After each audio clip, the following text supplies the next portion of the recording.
Uh-oh, this volume is off. No, it isn't. Hello, Patrick, can you hear me? Yep, I heard you.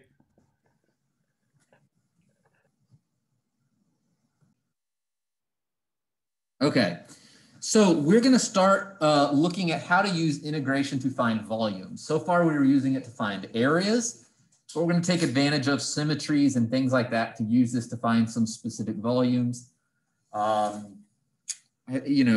kind of show you a little later about finding just any general volume and stuff like that. But for the most part, we're going to look at some stuff that has some nice symmetries to it. So essentially what we're going to do is look at things where we have a consistent base, like a rectangle or something, well, not a rectangle, like a cube, where you have the base and it's the same size the whole way up. So you just multiply it by the whole height all the way up and you get the volume. So you can see here, we have a base and it's the same the whole way up and we're just multiplying it by some height, the area of that base times the height, and we get the volume of that when we have that kind of symmetry going on. And you can see over here, we can do a method of slicing where if we know what the area is of each little slice, we can go through and take a whole bunch of slices all the way through and then build them up into some sort of volume like that as we move through and add up all the slices, even if they're not the same slices the whole way through. So it's going to be some sort of area of a slice times some sort of height along there, okay? And it doesn't necessarily have to be a big height. It can be a small height. So essentially what we're going to do is we're going to sketch a solid and a typical cross-section, a cross-section that follows some sort of rule that we can integrate over, which is typically like a function. We're going to find a formula for that. That's that rule, the area of the typical cross-section, and then find our limits of integration and then integrate it to find the volume. That's essentially our method here for this. So let's take a look over here at this example. Here we have a pyramid. It is 3 meters high, and it has a square base that is 3 meters on a side, okay? The cross section of the pyramid perpendicular to the altitude x meters down the vertex is a square x meters on a side. Find the volume of the pyramid. So essentially when we go and look at this, we have our picture there, we have our sketch. After that, we look at this cross section. You can see it right there. There's our cross section. So wherever we go to on X, that's what the dimensions of the cross section are. You see that? So it's kind of a simplified version. When we're out here at 3, then this side of the rectangular or the square base is 3 by 3 by 3. If you're over here at 0.5, then it's 0.5 by 0.5 by 0.5 by 0.5. You see what I'm saying there? So whatever X is, that's going to give it. So this is a very specific type of triangle, and we can start to put this together. So what we'll say is the area, actually what we want to say is the volume, or no, let's do this. Area of the base right here is just base times height, which in this case is x times x, which is just x squared. So this is our area of a cross section. Okay. Now we're going to integrate along x, which means we're going to integrate from 0 out till 3. So we're going to integrate from zero here all the way out till we reach 3 along that x-axis. So our limits of integration is going to be 0 to 3 on x-axis. Okay? And so now we just need to go through and actually integrate. So let's actually do the integration. So we have our total volume is equal to the integral from 0 to 3 of the area, the cross-sectional area, function of x, times its height. So if you think about this, what we're doing, we have that dx.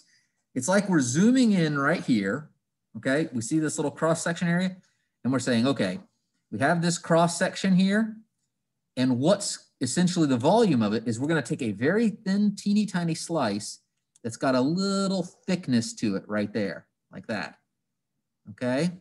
And we're going to get this little thin slice like this, and it has an area of x squared, And then it has like a depth to it, you know, of dx, a very tiny little bit. So it's like a flat little slice of it, a thin little slice. I said fat. It's a thin little slice of it, like a thin sheet, okay? And so that's our dx. So it's area of the base times that height. That's the area of that thin, or the volume of that thin little sheet. So if you look at what we have here, this is what we're saying. We're saying sum up all the areas times their thicknesses, which is a volume, right? Does that make sense? An area times its height, that gives us a little volume. So it's essentially like we're going through and we're saying, all right, I've got this tiny little slice, and then this next tiny little slice, and this next tiny little slice, and this next tiny little slice. And I'm just going through and I'm going to add them all up. And then that'll be my total volume, right? Okay.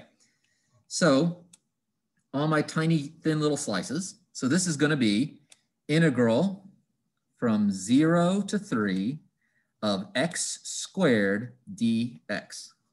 As we said, the area of any single slice we're looking at, you know, is wherever we are out on x, that's the base and height of that square. So x squared dx, which means this is x cubed over 3, evaluated from 0 to 3.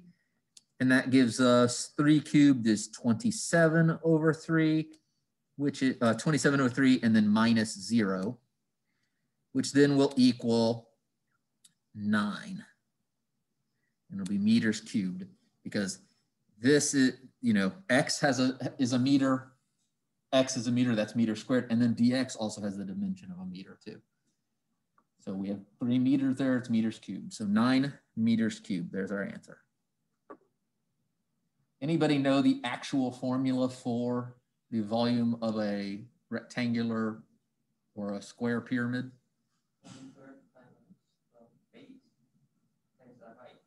Yeah, it's pretty good.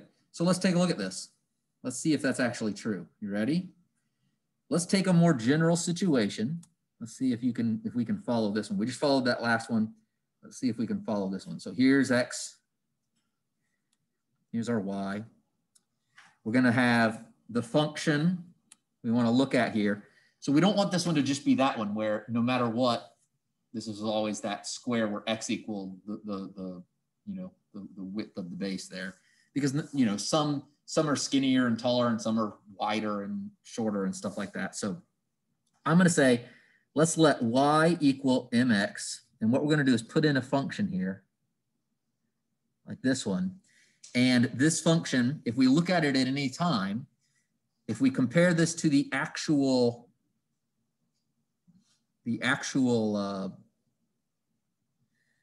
see if I can draw this decently. Let's say this is our actual thing here, okay? That blue line's bad. All right, so this is our actual pyramid. And so the part of it that's not very good, but anyway, it's our pyramid. The part that's going along here on the x direction, I should do it in red, this makes a right triangle with the x-axis, right? Just cutting down the middle of that top side. And when I do that, if I say the whole length of one of the sides of the base here is a, that means this is a over 2. Because it's halfway. It's going like through the middle of it, even though my drawing isn't perfect there. And then this over here, this base here is our height, whatever the height is we want to be of our pyramid, right? And so if I need the slope of that x function that's going up the edge there, it's just what? Rise over run, correct? So this becomes, instead of y equals mx, it becomes y equals a over 2 over h times x, right? That's the slope. And then this becomes y equals a over 2h times x. And there we go. And so therefore, the cross-sectional area we're looking at is a over 2h times x squared. We all agree with that?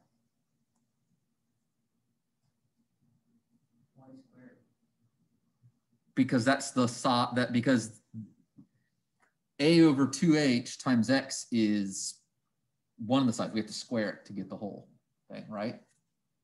Okay, to make it an area. Now, what we do after this, oh, oops, actually I forgot something because that's only half. A over 2h times 2, sorry. 2a over 2h, because that's only half of one of the sides. That wouldn't have been the whole thing. That would have only been a quarter of it. Sorry. So then those 2's cancel, and we're left with a over h times x, whole thing squared. So a over h times x is going to be the one of the sides of the square base wherever for whatever slice we're looking at.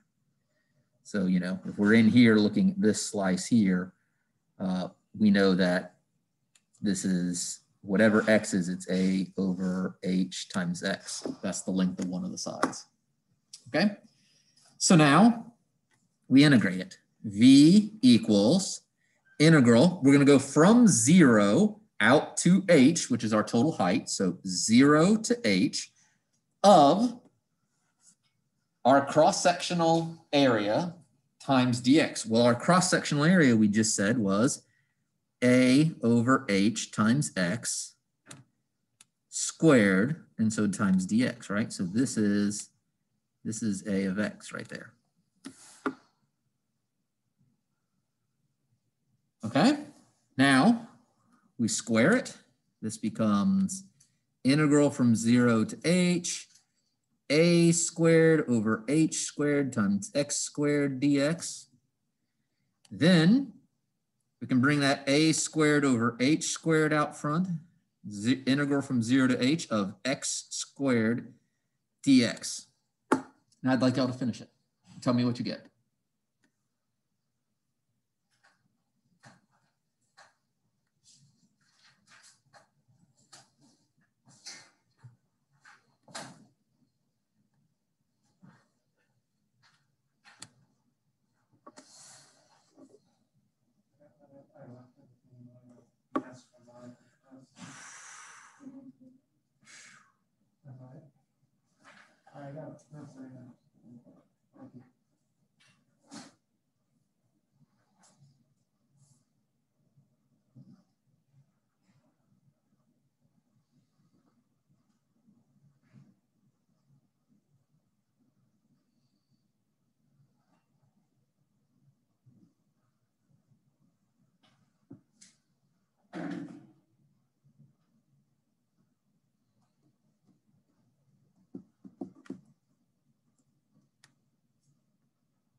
Did it work?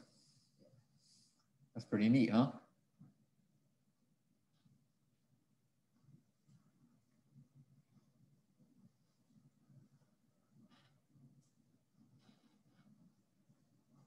Ever seen something like that before? Just wait. One day I'll show you. I guess I could pause this while we're all working. All right, there it is. Fully integrated out, and you get the 1/3 a squared times h, which is our equation for a volume of a rectangular pyramid. So, all right, how about this one? Here we have a curved wedge is cut from a circular cylinder, okay, of radius 3 by 2 planes. One plane is perpendicular to the axis of the cylinder. The second plane crosses the first plane at a 45-degree angle at the center of the cylinder. Find the volume of the wedge. Okay, so let's take a look at this picture. Here's our sketch of it. So this would be, you know, if we continued this around and you continued this up and you put another circle, this would be the cylinder, right? And what they did was they used a plane to cut this wedge out of it this way. And they used a plane to cut it off down here at the bottom too. And so that's what we end up with. It's just that part right there, that wedge part, okay, at a 45-degree angle. So if we start looking at it along, as we move along that x-axis, we have a bunch of different rectangles there, don't we? Right? You can have a rectangle out here, right? Rectangle there, rectangles in here, you know, things like this. There's all these rectangles in here. And so since those are all rectangles, we need to come up with an equation for the area of those rectangles. So let's take a look at how we can do that. So we have our sketch right there. I'll let you still see it. We've got, we need to come up with an A for our cross section. What is that going to equal? Well, it's going to equal height times width, right? Or base times height, whichever, right? So if we come over here and look at one of these rectangles, in particular, they have one nicely drawn for us. How do we come up with that?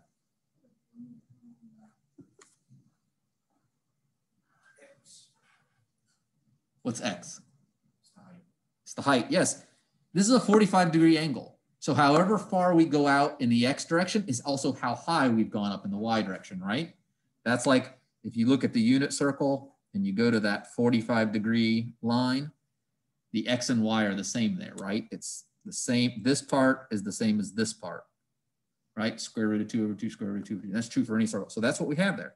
We have an X by X triangle. That's a 45, 45, 90 triangle. So whatever, the two legs are the same. Okay? And so that means it's X. So good. Our height is X. What about our width?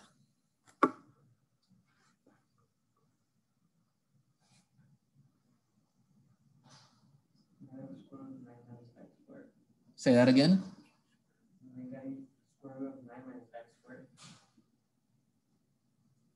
No.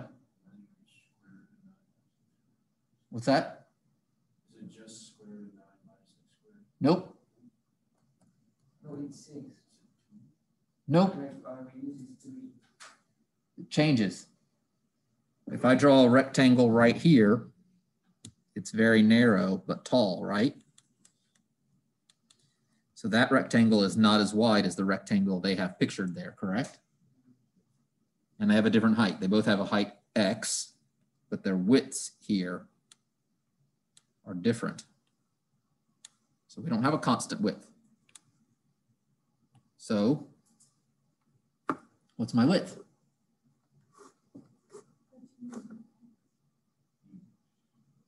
dx is just the thickness of it when we do it as a volume. That's like this little, like that makes it this thickness here. That's the dx part. We want the width of it. So we have height, we have depth, we need width. So we have depth is dx, we have height is x, we need this.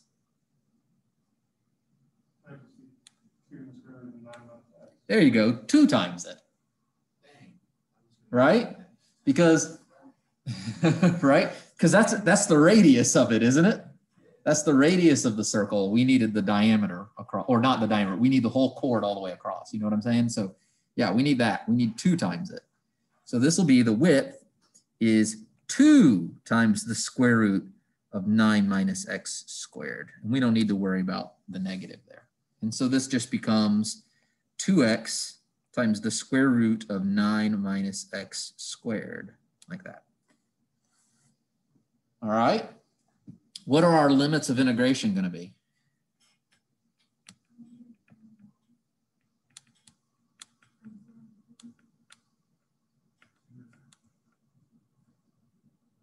So what do we see when we see here? Along x, the x-axis, where are we starting, where are we ending? 0 start, go all the way out till we get to Shall I say 1/3? 3. Does it look like a, oh, the little tick on there? Yeah, I see what you're saying. Well, then this wouldn't be a 9. This would be a 1/9, right? Right, because that's the radius. So we're going to go from 0 to 3 on the x-axis. Okay. So tell me, what do I write here for my integral? We'll go integral from a to b of sum a of x dx. So what am I putting?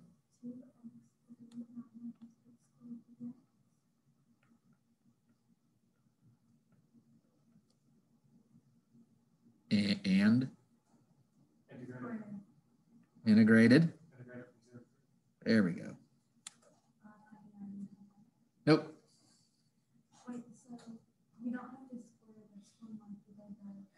It's not the same. We're just the area of the base. The reason we squared the last one is because the base and the height were the same. So really it was just x times x. We just made it x squared. This is just base times height. All right.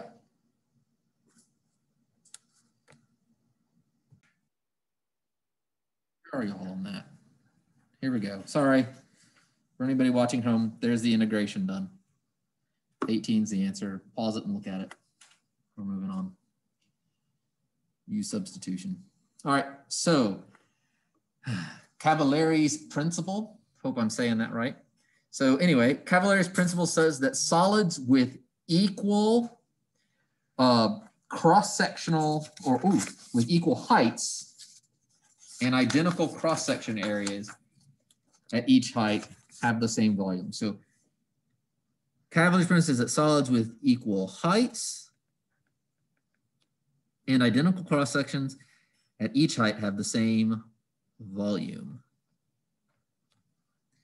If you want to think about this, think about if we stacked up a bunch of pennies or dimes, right? So if I stack up a bunch of dimes or coins or something like that, right? I stack these all up like that. I have a certain volume there, correct? If I then take and push them slightly over where they're still stacked up, but they're more like this, still to the same height, right? Is the volume any different? No, no. So that's what he's saying here. He's saying that if you look at like these two shapes, they have the same cross-sectional area where we have a whole bunch of teeny tiny super, thinner than a hair type discs all stacked up to make those. So those two things have the same volume. Okay, so if you ever get the chance, you can take advantage of that. If you have something like that where you have that same thing, but it's just crookedy like that, just do a straight version of it. It's the same volume as a cylinder. Okay. All right. Here's our solids of revolution. This is the disk method. The solid generating by rotating or revolving a planar region about an axis in its plane is called the solid of revolution. So you can see there, we have that nice square root of x type graph there, right? And if we were to take and see their little arrow, follow it around and rotate it, what we'd end up doing is rotating down and rotating in 3 dimensions and getting that like what that picture is below there. Do y'all see that? It would draw that whole thing out as we revolved it around, okay? And so we can take advantage of that. We can look again, now we look at this, we have this little cross-section volume here. See that disc inside of it? It has a certain radius, it has a certain radius, and it has a certain then thickness. The radius is, this right here, and then it has this dx little thickness here, right? So if we come over here, we can get a cross section. Whoa, what happened? It stopped sharing.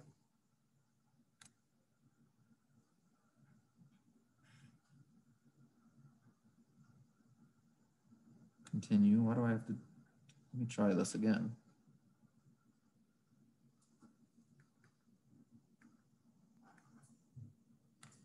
Okay, sorry. So what was I even saying? Okay, so if we look at this, we need to find the area of those disks. So what is going to be, we look at our cross-section area. So it's a disk. What would be the area of that disk? Just a general disk. What's the area of it? Pi r squared. So the area of the disk is just pi r squared. In this case, r is just whatever y happens to be, right? Whatever the value of y is. If I'm looking right here, I'm this far in x, my radius is whatever y is, correct? If I'm over here, my radius is whatever y is. So this we can also just call pi y squared, all right? Which is just the value of our function, correct? So in other words, r equals y equals some r of x function, our function of x. Okay? And so then we can say our area here is equal to pi times our function squared. Like a circle, right? Area of a circle. We're just taking all these different circular sections. And then if we want to get the volume of a disk or the volume of this whole thing, right? So we're going to go volume equals, we have the cross-sectional area, whatever it is, just like before, times the thickness of a disk, and we're going to add it all up from A to B. So it's the same formula as we just had on the previous page, right? Because it's the same, that's still how you find a volume, right? For something like this, cross-sectional area times that thickness, and then sum them all up, okay? Which we can then change to integral from A to B of pi times our radius function, whatever our function of x is, squared dx.